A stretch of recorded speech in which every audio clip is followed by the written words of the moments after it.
Merci aux amis du European Muslim Network de me donner l'occasion d'échanger avec Tariq, c'est toujours un plaisir, et avec vous, en ces moments d'autant plus importants que la prophétie de « on est bientôt à une guerre par an » est en train de se réaliser. Néanmoins, je vous plains, parce que si j'en crois ce que j'ai entendu à la télévision cette semaine et la semaine d'avant, vous êtes en réalité, je cite, des tribus d'internautes qui voient des complots partout et ont fait de la manipulation par les médias leur unique grille de lecture du monde et de l'actualité. Quand j'entends dans la bouche de cette autorité qui voit des complots partout, quand j'entends le mot tribu pour désigner les gens qui cherchent la vérité en tâtonnant sur Internet et ailleurs, quand j'entends cette personne vous appeler des tribus, je repense à cette phrase de Régis Debray qui disait à propos de l'ethnocentrisme, de l'arrogance des intellectuels français et européens. Debray disait « Ils ont enlevé leur casque, mais dessous, la tête est restée coloniale ». Et en même temps, je me plains parce que là, maintenant, vous allez aggraver votre cas, puisque les tribus d'internautes, je continue la citation, sont soumis à des mercenaires de la propagande, à ces maîtres dans l'art de désinformer pour radicaliser les intérêts et discréditer la démocratie en même temps que la presse. Rien que ça.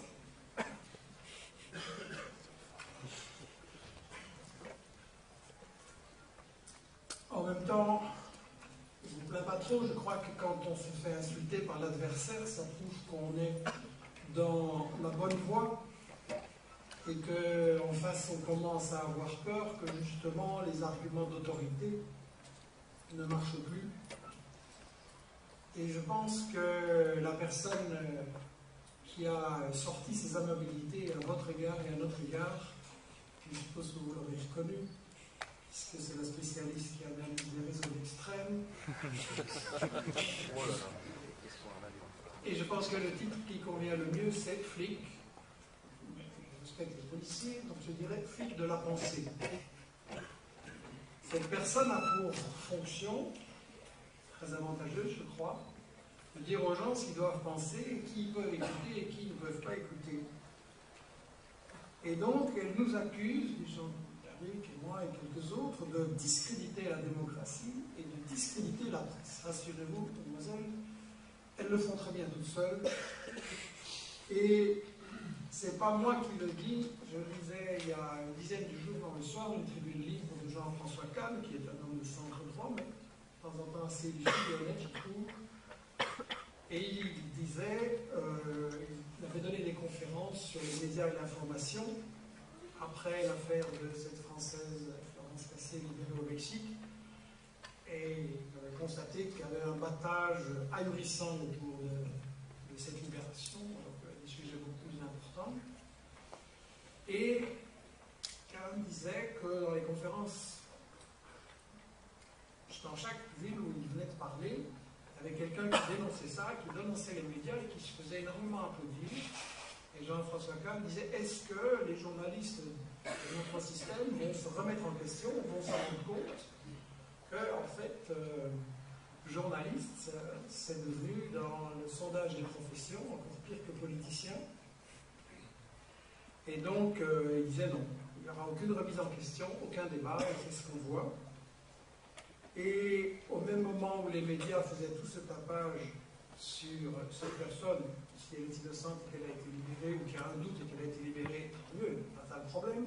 Mais au même moment, ces médias ont censuré pendant des années le cas d'une personne emprisonnée pour ses opinions, Salah Hamouri, en Palestine, et de ça, mademoiselle Forest n'a évidemment aucun intérêt pour ce cas, parce qu'elle ne s'attaque qu'aux gens d'en bas et ne s'attaque jamais aux gens d'en haut.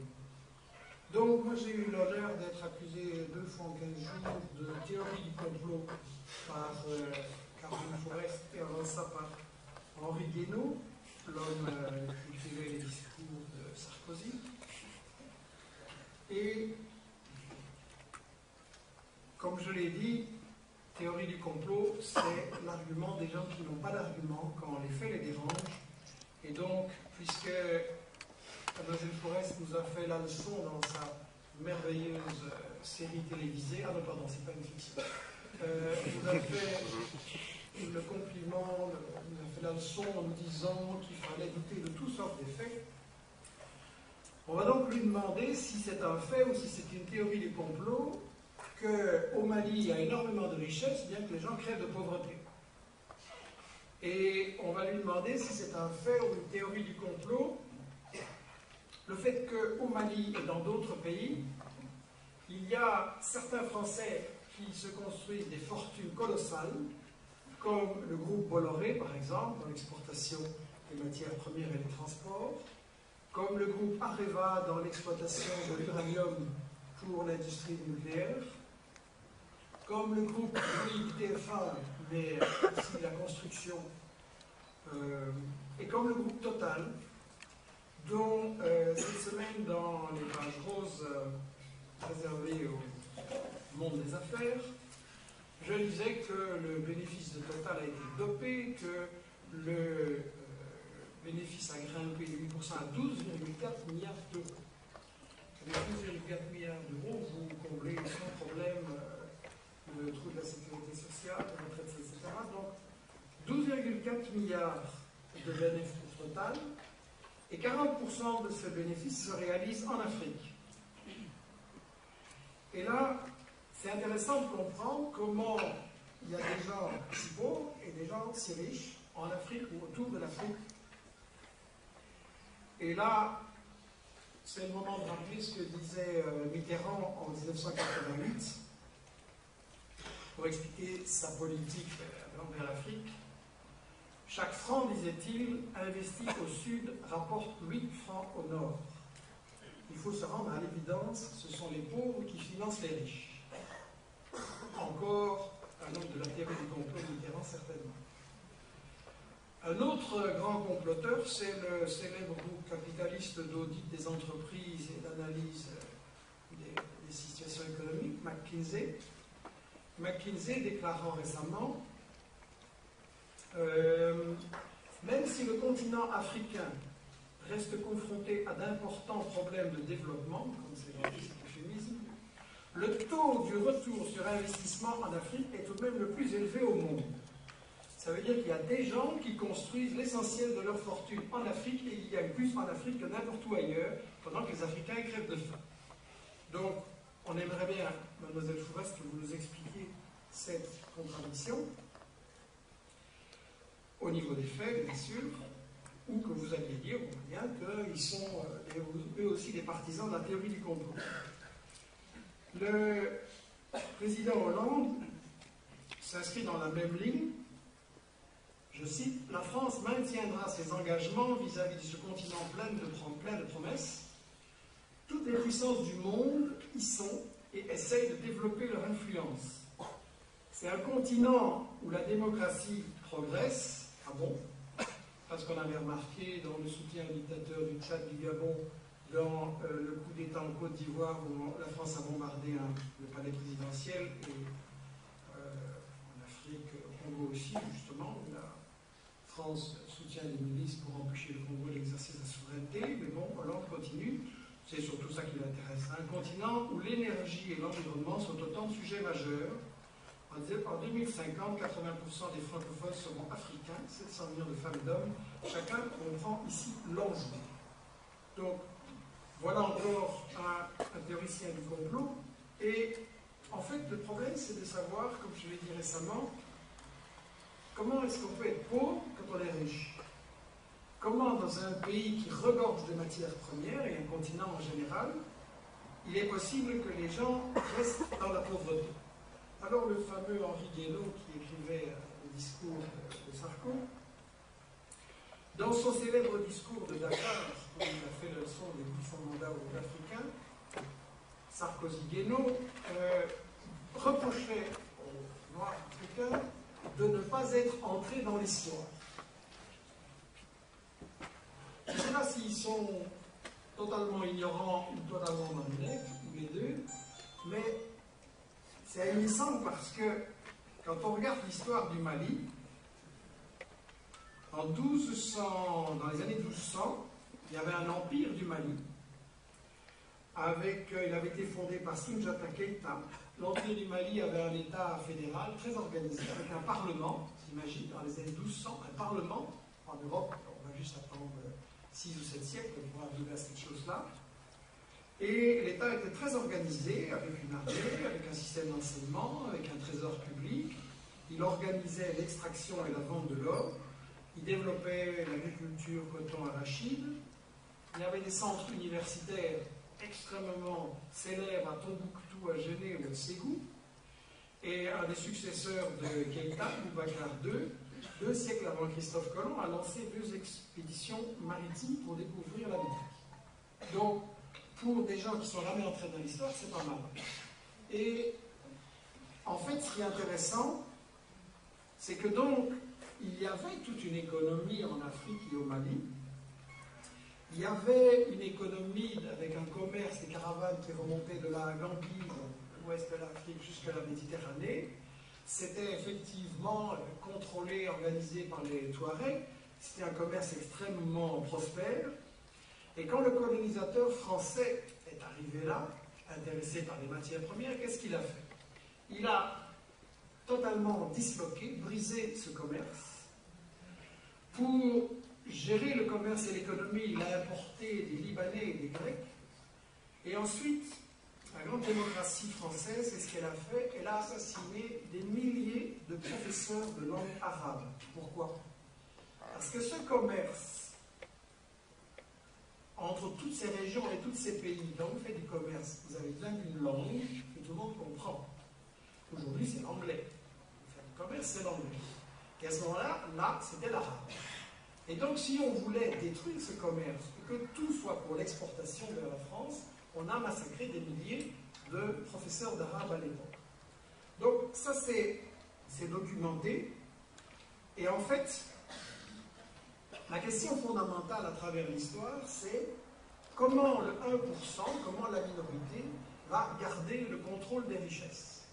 Et cette histoire-là a continué avec le premier président du Mali, Modibo Keïta, qui voulait le développement de son pays, l'indépendance, toute une politique panafricaine, le panarabisme.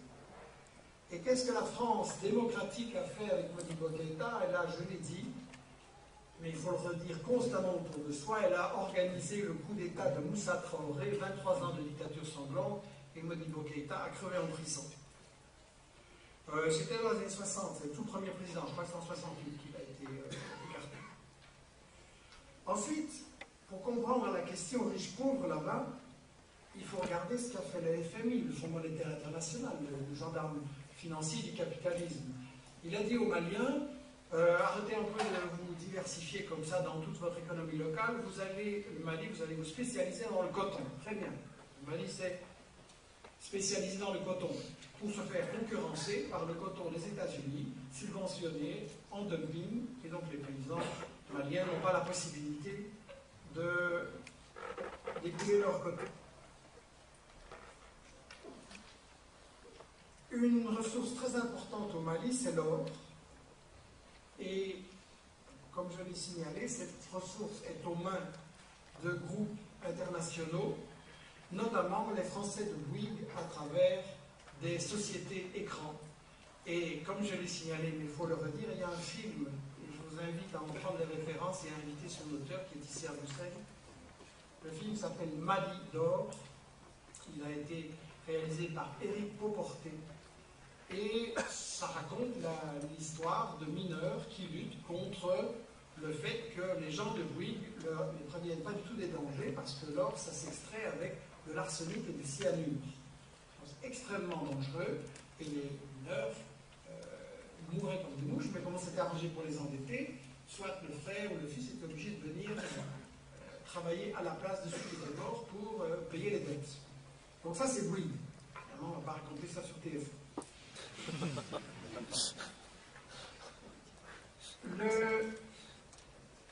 Le Niger voisin, c'est potentiellement un des pays les plus riches d'Afrique. C'est un des plus grands exportateur d'uranium. Et là, tout est systématiquement confisqué par Areva. Ça, j'ai eu l'occasion de le dire, on l'a dans une vidéo sur notre site, donc je ne reviens pas là-dessus.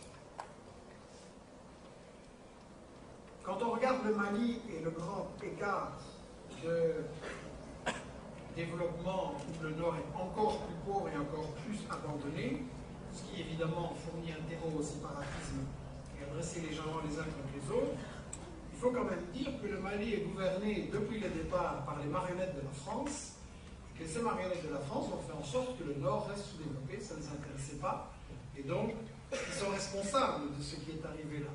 Et en fait, ce n'est pas quelque chose qui est un hasard. En fait, le colonialisme n'a jamais eu la possibilité de dominer une région qu'en affaiblissant les États qui étaient sur son chemin. Il faut absolument affaiblir les résistances. Et donc, je vous ai expliqué le cas du commerce existant qui avait été brisé, et puis Modibo Keïta, ça c'est une constante. Maintenant, François Hollande dit oui, mais les Maliens sont trop faibles, ils n'ont pas d'État, leur armée ne vaut rien. Ben oui, vous avez tout fait depuis 20 ans ou 30 ans pour que le Mali soit faible, et donc maintenant vous avez créé en fait le prétexte pour faire votre intervention.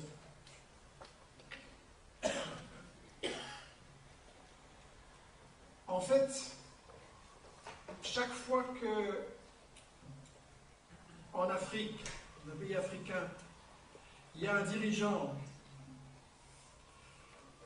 chaque fois qu'il y a un dirigeant qui se dresse pour défendre son peuple et pour faire en sorte que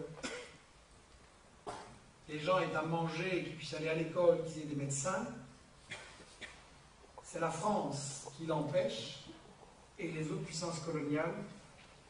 Et le meilleur exemple, c'est Sankara au Burkina Faso. Sankara, à la différence des grands dictateurs corrompus, amis de tous les pouvoirs français, Sankara, quand il est devenu président, il a dit, bon, maintenant tous les ministres on revend toutes les Mercedes et les Peugeot, et les ministres vont rouler dans des Renault 5. Ensuite, il a dit, mon salaire, il ne change pas par rapport à ce que je gagnais avant. Et il a dit, il faut qu'on mette le paquet sur l'éducation et la santé, pour la bonne raison que dans son pays, 2 enfants nouveau-nés sur 5 mouraient à la naissance, l'espérance de vie était de 40 ans, les adultes alphabétisés 2%, et aller à l'école seulement 16% des gosses. Qu'est-ce que le FMI et la France démocratique, chère mademoiselle Fourest, ont fait? Ils ont bloqué tous les crédits à Sankara parce qu'ils voulaient lui imposer de diminuer les budgets d'éducation et de la santé. Diminuer. Alors qu'il aurait fallu mettre le paquet là-dessus pour que les gens puissent enfin sortir de la pauvreté. Et ça, c'est une histoire qui se répète tout le temps. Et le résultat de la politique est le même au Mali. Au Mali, moi j'aimerais bien que Mademoiselle Fourest s'intéresse un peu plus à un scandale qui est un fait très très simple. C'est que chaque année, il y a 250 000 femmes en Afrique qui meurent parce qu'elles n'ont pas eu les soins nécessaires avant la naissance, et 2 ou 3 fois plus d'enfants. Au Mali, il y a une femme sur 4 seulement qui a la possibilité d'allaiter correctement son enfant jusqu'au bout, ce qui est indispensable pour qu'il soit en bonne santé.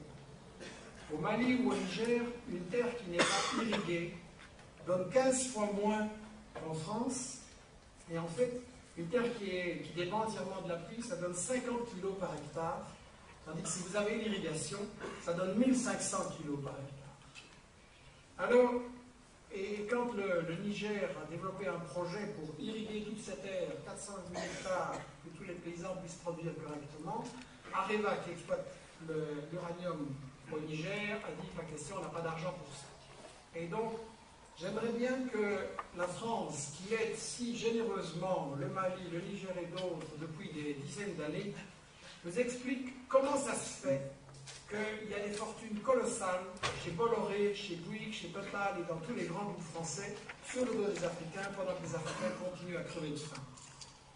Et en fait, Mademoiselle Fourest, quand elle accuse ceux qui contestent ce système et nous accuse de théorie du complot, il faut le dire clairement, mademoiselle Fourest se range aux côtés, je pèse mes mots, des voleurs et des assassins. Je rappelle que sous le colonialisme, il y a eu 205 à ce jour dirigeants africains assassinés par les colonialistes. 205. On peut donner énormément d'exemples. Comme on m'a demandé d'être bref, mais que je crois qu'il y a quand même des choses importantes à dire aussi, je demande un peu d'indulgence. Je crois que l'important pour chacun de vous, j'insiste chacun de vous, c'est de comprendre quelle place l'Afrique joue dans le grand échiquier mondial.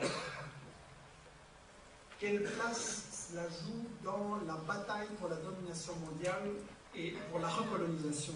Je pense qu'il est important de situer les différents acteurs parce qu'il y a des choses qui sont parfois complexes et pas évidentes. Je pense que les États-Unis, puissance économique en déclin, ne peuvent s'en sortir qu'en recolonisant le Grand Moyen-Orient, mais aussi l'Afrique, en contrôlant les matières premières, et ça veut dire se faire énormément d'argent là-dessus, mais ça veut dire aussi en priver les adversaires.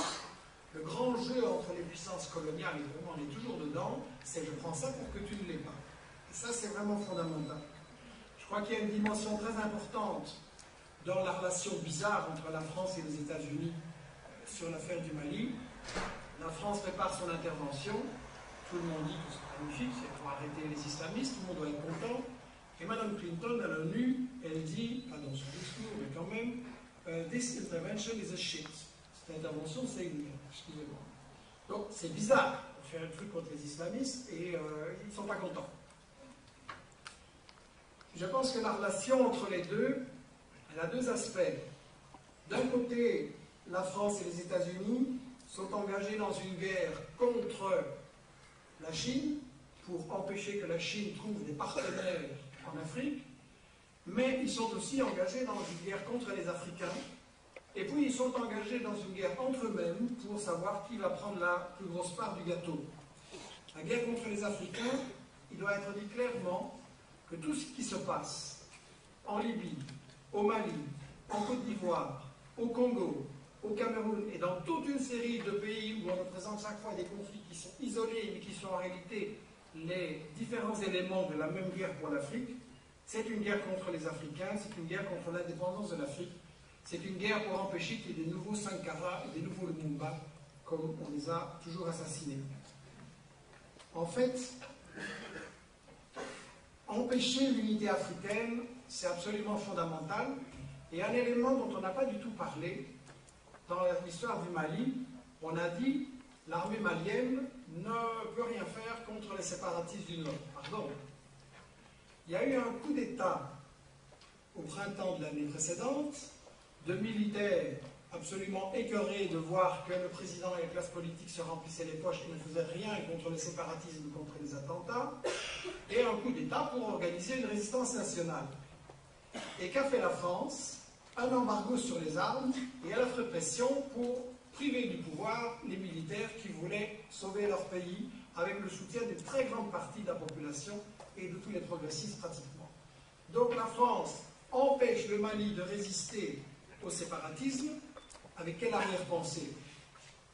Et quand je vois les États-Unis soutenir certaines forces et la France d'autres, et utiliser les forces séparatistes ou les islamistes pour, enfin je déteste ce mot, hein, ça n'a rien à voir avec la religion, je veux dire, appeler ça, pour moi c'est des bandes mafieuses, c'est des bandes politico-mafieuses, ça n'a rien à voir avec la religion, et je serais très reconnaissant à celui qui trouvera un mot qui nous permet de remplacer ça, parce que ça n'a pas de sens de parler d'islamistes, est-ce qu'on va parler de chrétianistes ou de juifistes, ça ne veut rien dire.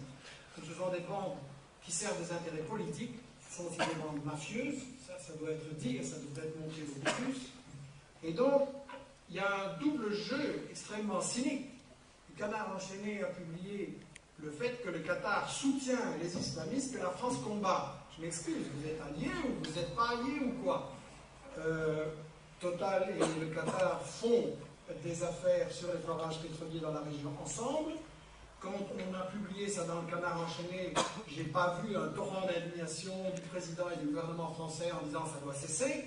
Non, on fait une chose ensemble en Libye et en Syrie. Donc ça pose toute la question, est-ce qu'il y a un des partenaires qui excite et finance les islamistes, d'où viennent les armes d'ailleurs, on le sait, et l'autre qui en tire prétexte pour intervenir dans la région.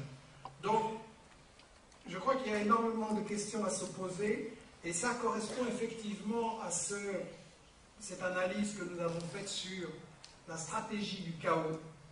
C'est l'application du fameux proverbe africain, ce que tu ne peux contrôler, détruis-le. Ils ne veulent absolument pas que des pays soient forts, souverains, indépendants, et c'est ça la question clé.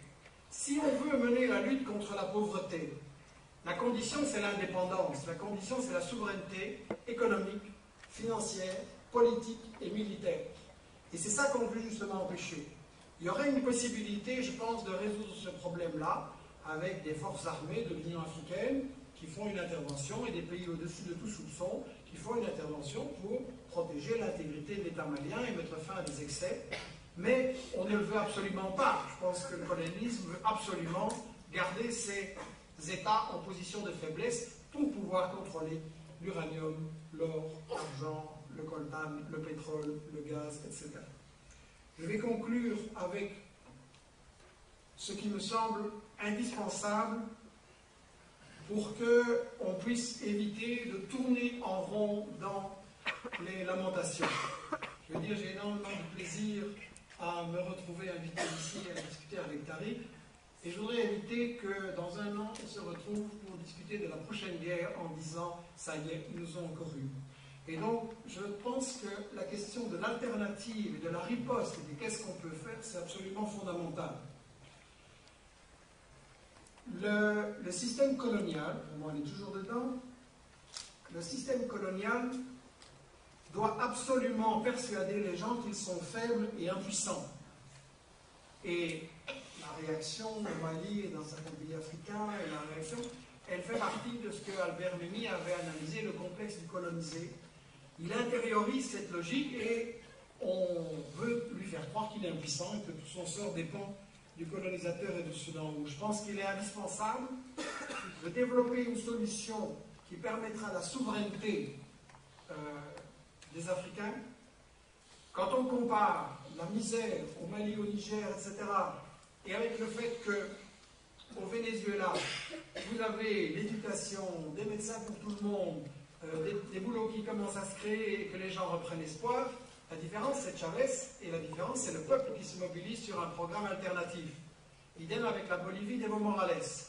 Donc on a besoin, dans le monde arabe et en Afrique, de Chavez et d'Evo Morales, et on a besoin de mobilisation sur un programme clair pour la souveraineté et l'indépendance de l'Afrique, sur tous les plans, et on n'est absolument pas faible.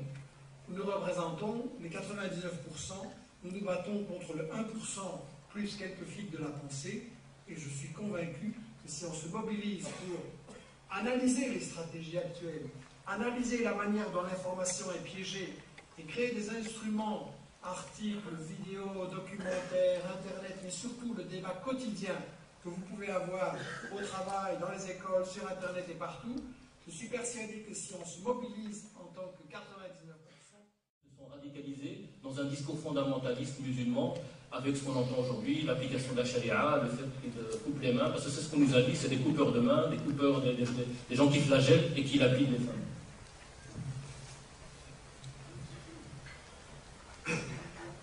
Vous m'entendez? Oui, vous m'entendez au fond? Oui. Je voulais... je crois qu'il m'entend.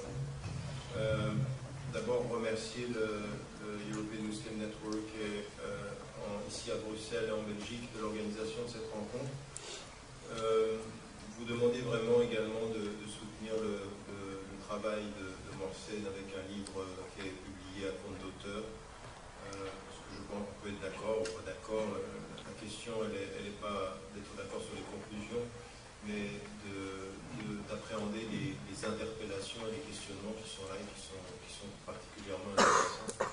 Et vraiment soutenez aussi ceux qui prennent la peine de s'engager, qui payent le prix aussi, parce que à partir d'un certain moment, en termes de travail, en termes d'emploi et de reconnaissance, eh bien, c'est un prix qui est payé et c'est aussi à vous de montrer votre engagement actif à soutenir ceux qui vont jusqu'au bout de leurs idées. Alors, à la suite de ce que vient de dire Michel Collomb, sur les grandes lignes, nous sommes d'accord. Il y a bien entendu des désaccords entre nous sur certaines parties du monde, sur certaines conclusions. C'est là que ça devient intéressant, mais sur le plan fondamental, nous sommes d'accord sur un certain nombre de choses qu'on nous dit et un certain nombre de choses qu'on nous cache. Et moi, je n'ai pas de temps à perdre avec PHL, Caroline Forest et consorts. Je veux dire, quand on nous dit qu'il n'y a pas de complot, ben, de faire croire qu'il n'y a pas de complot, c'est le complot lui-même. C'est la grande lutte idéologique. Donc, moi, je vais passer là-dessus. Elle ne m'intéresse pas beaucoup, si ce n'est pour dire qu'il y avait une chose lors du débat que j'avais eu en face à face avec elle à la télévision française qui m'avait déçu de moi. C'est qu'à un moment donné, j'avais décidé de mettre en évidence un certain nombre de choses sur les réseaux avec lesquels elle travaille. Parce que nous se présente comme une journaliste indépendante et tout ceci, et c'est ça qui est extrêmement important aujourd'hui. Le plus important, c'est pas que PHL ce soit apparemment un mondain. C'est pour qui il travaille, avec qui et quelle propagande il fait. Et aujourd'hui, j'ai aucune crainte à dire que c'est l'agent intellectuel du Mossad israélien. Cet homme-là travaille au plus haut niveau du gouvernement israélien. On n'est pas dans n'importe quoi là. Et quand on voit qu'elle est alliée avec lui, que ceux qui la publient en Angleterre, dans les livres qu'elle fait, Caroline Forest, c'est tout le même réseau. Daniel Pipes qui fait une liste de tous ceux aux États-Unis qui sont trop pro-palestiniens. Douglas Murray, la même chose, qui nous fait une organisation sur la cohésion sociale. Et dans tout le discours, c'est de stigmatiser la mobilisation des musulmans quant à leur citoyenneté. C'est le même réseau. Et ils apparaissent comme indépendants, totalement ouverts à la réflexion, objectifs quant à l'apparence, idéologues quant au fondement. Quand il y a quelques années, on avait eu accès à la façon dont le gouvernement israélien proposait d'intervenir sur le champ médiatique international pour donner du crédit à la position israélienne, tout en ne se positionnant pas comme anti-palestinien, ben vous suivez les 10 points, vous allez voir que vous avez Caroline Forest. C'est ça. C'est la même chose. Ah mais moi j'aime les Palestiniens. Elle va avec Chalgoumi à Tel Aviv.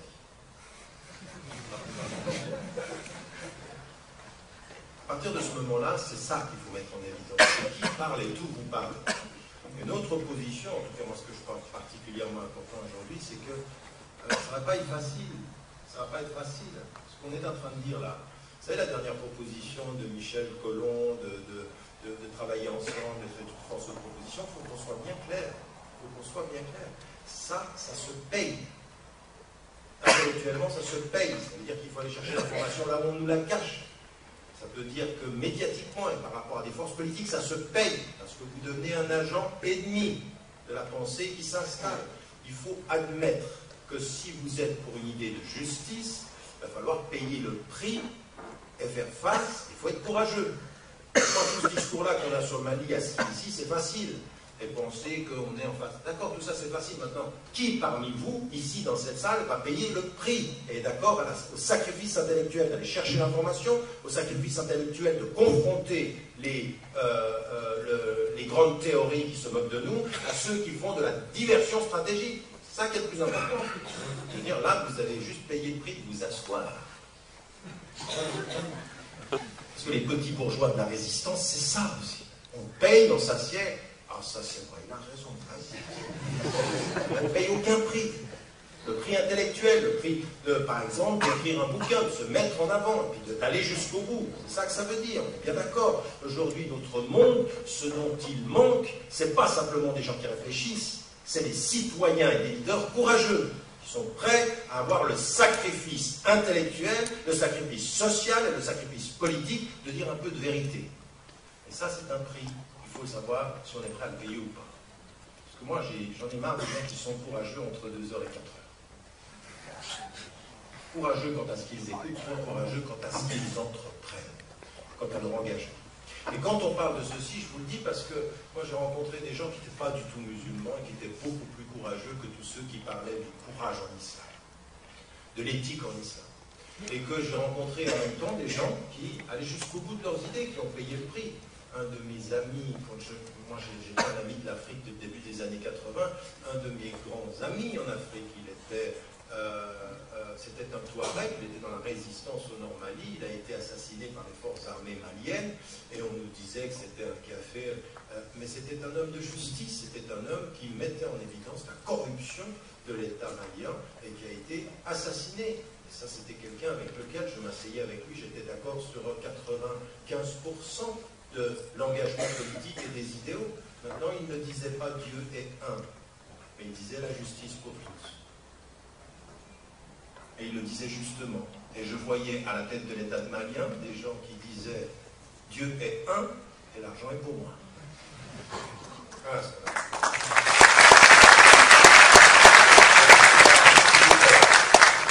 vous savez quelle est ma relation avec les applaudissements. Donc, simplement pour commencer ceci et pour arriver à la question, sur une question qu'il faut... Alors, encore une fois, j'entends bien ce que dit Michel Colomb quand il dit ça n'a rien à voir avec la religion. Malheureusement, ça a à voir avec la religion. Ça a à voir avec la religion parce que le fait que la religion soit instrumentalisée, l'instrumentalisation n'a rien à voir avec la religion. Mais c'est la religion qui est instrumentalisée, il faut avoir un discours clair sur le fait religieux. C'est-à-dire qu'aujourd'hui, il faut se rendre compte d'une chose, l'un des plus grands laboratoires, les deux grands laboratoires de l'époque contemporaine quant à la gestion du fait religieux, dans sa capacité à le radicaliser et à sa capacité à en faire un instrument de politique internationale, c'est l'Égypte à partir des années 50 et c'est spécifiquement l'Algérie à la fin des années 80. Et là, ce sont des laboratoires communs. C'est-à-dire, ce sont des laboratoires, encore une fois, il faut qu'on commence par des positions fondamentales et claires. C'est-à-dire que, ça c'est une position dans laquelle chacun d'entre nous, quand elle ou il prend la parole, il faut où est-ce qu'on est? Est-ce que, par exemple, comment je me positionne par rapport aux littéralistes? Alors les littéralistes, il y a des salafis qui sont littéralistes. C'est une ancienne tradition. Et ces salafis qui sont littéralistes, je n'en suis pas, mais je respecte certaines de leurs réponses. Je respecte leur lecture des textes, je ne suis pas d'accord sur leurs conclusions, sur leur façon de comprendre l'islam, et je m'oppose à leur interprétation. Mais la très grande majorité d'entre eux, historiquement, n'étaient pas des violents politiques. Ils n'ont jamais été des violents politiques. Le problème que l'on a avec les salafis littéralistes, ce n'est pas qu'ils sont violents politiquement, c'est qu'ils sont instrumentalisables politiquement. C'est-à-dire qu'ils ont un rapport au texte blanc et noir, et qu'à partir d'un certain moment, ce sont des gens qui ne comprennent pas que quand on dit « je ne fais pas de politique, je soutiens l'Arabie Saoudite », c'est de la politique. Ça ne rentre pas. Il y a un élément de la conscience politique qui manque. On dit « ah non, pas de politique ». Comment pas de politique? Oui, non, nous, ils sont au pouvoir, pas de politique. C'est de la politique. Et cette position-là, elle est une position de principe sur le littéralisme. Après, il faut prendre des positions sur comment a évolué le littéralisme et comment on l'a parfois utilisé. C'est-à-dire que vous avez le littéralisme salafi, puis ensuite vous avez des traditionalistes. Et c'est pas pareil. Les traditionalistes suivent des écoles de pensée, comme par exemple les talibans. Talibans en Afghanistan, ce ne sont pas des gens qui sont comme les salafis. D'ailleurs, même les salafis saoudiens, quand ils partent en Afghanistan, leur but c'est de les rééduquer à la vraie compréhension de l'islam. Parce qu'ils sont trop fermés dans une école hanafi et dans une tradition d'école scolastique. Donc apparemment, on dirait que c'est les mêmes. Fondamentalement, ce n'est pas les mêmes. C'est pas les mêmes. Certains pensent qu'ils sont dans la pureté de l'islam et que les autres sont dans l'innovation parce qu'ils suivent une école. Mais dans leur tenue vestimentaire, dans leur rapport à la politique, c'est la même chose. Même rapport à la politique, pas le même rapport au texte. Et pourtant, dans les deux cas, le rapport à la politique va permettre aux Américains, aux politiques saoudiennes, et ensuite aujourd'hui Qataris et des gens du Golfe, et aujourd'hui encore, depuis l'extérieur, à des forces occidentales, à utiliser ces gens à des fins politiques. Alors nous, il faut qu'on prenne une position de principe. Et la position de principe, c'est de dire l'instrumentalisation du religieux n'est pas de la religion, mais il faut prendre une position sur la religion en disant que ceux qui ont une lecture littéraliste, eh bien, vous vous positionnez, vous êtes d'accord ou vous n'êtes pas d'accord. Mais ceux qui, au nom de la lecture littéraliste, se permettent de dire un tel est dans l'islam, un autre n'est pas dans l'islam, tel je peux le tuer, tel autre je ne peux pas le tuer, et qui vont jusqu'à la violence extrémiste, et bien ceux-là, il faut dire non. Là, nous ne sommes plus dans l'ordre de l'islam. Là, nous sommes sortis. Et c'est une condamnation ferme sur l'application, soi-disant, de la charia aux normalités. Ça, il faut prendre ces positions-là. Mais on est obligé de les prendre d'un point de vue religieux. Vous ne pouvez pas dire non, non, c'est pas l'islam. Eh ben, je suis désolé. Quelqu'un qui dit Allahu Akbar, la ilaha illallah, et une main coupée, vous pouvez dire ah, c'est pas la religion. Vous allez faire ça, vous allez faire prendre ça à qui? Qui va vous écouter? C'est-à-dire, vous êtes des. Ça, c'est ce qu'on va vous dire. Double discours. Et là, pour le coup, on a raison. Moi, quelqu'un qui ne prend pas une position musulmane sur quelqu'un qui coupe des en me disant c'est pas la religion, c'est pas l'islam, je suis désolé, il le fait au nom de l'islam. Quelle est ta réponse? Comment tu te positionnes? Donc il faut dire de ce point de vue-là que cette interprétation-là de l'islam, que le fait d'aller tuer les innocents, que le fait de s'en prendre, ce qui a été fait au Normandie, eh bien nous, d'un point de vue religieux, on s'y oppose. Alors ces groupements-là, que maintenant on appelle communément, vous savez, le pouvoir de la terminologie, ça nous est déjà arrivé, ça historiquement, dans ce plan récent, avec le mot salafi. Au départ, salafi, c'est des littéralistes non politiques. Et peu à peu, on a vu salafi, salafisme, salafisme violent, djihadiste, et le mot salafi, maintenant, est devenu partout médiatiquement celui de l'extrémisme violent. À tel point qu'après, on est allé chercher, par exemple, pour ce qui me concerne dans mes livres, quand je disais je suis salafi réformiste, je disais ah, il l'a dit, salafi. Qui l'a dit? Notre ami Forest. Donc en l'occurrence. Non, mais parce que ça m'est revenu sur cet élément de définition. Donc vous voyez comment le mot a évolué. Et le deuxième élément, maintenant, c'est sur le mot islamiste. C'est-à-dire, à un moment donné, c'est l'islam politique, puis ensuite, c'est devenu l'islamisme, où il y avait plusieurs types d'islamisme. Et maintenant, on utilise l'islamisme pour dire tous ceux du Normandie. Mais vous avez bien compris, par extension, ceux dont on parle en Normandie, c'est le même mot de ceux dont on va parler en Tunisie, de ceux dont on parle en Égypte. Et islamisme est devenu un mot qui va déterminer le caractère négatif de tout projet politique. Alors après, encore une fois, on peut être d'accord ou pas. La question, c'est la précision terminologique. Et la précision terminologique, c'est de dire, ben voilà, vous avez aujourd'hui des mouvements qui sont islamistes. Et d'ailleurs, j'aimerais quand même vous dire une chose, c'est que le mot islamiste ne vient pas au départ de la terminologie occidentale. Il vient au départ des prisons égyptiennes, où il y avait muslimoun et islamiyoun. Et ça a été une question fondamentale. Pourquoi? Parce que chez les frères musulmans, il va y avoir, je l'ai déjà expliqué ici, ceci, mais je le rappelle, parce qu'il faut qu'on sache d'où ça vient le terme. Eh bien, à un moment donné, on se bat contre les Britanniques. Alors c'est facile, ils ne sont pas musulmans, on est musulmans.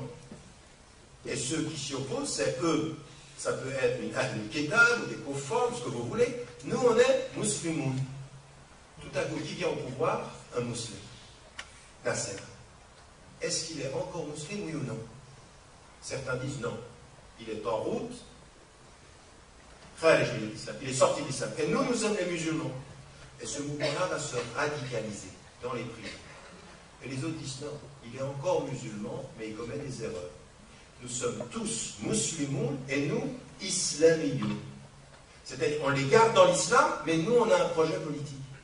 Donc vous avez compris que c'est une question qui va déterminer l'ouverture de l'islam contre un mouvement qui va s'établir dans les années 70 et 80, qui est le mouvement Takfir. Et Takfir, c'est-à-dire que nous, ce musulman, vous ne l'êtes plus.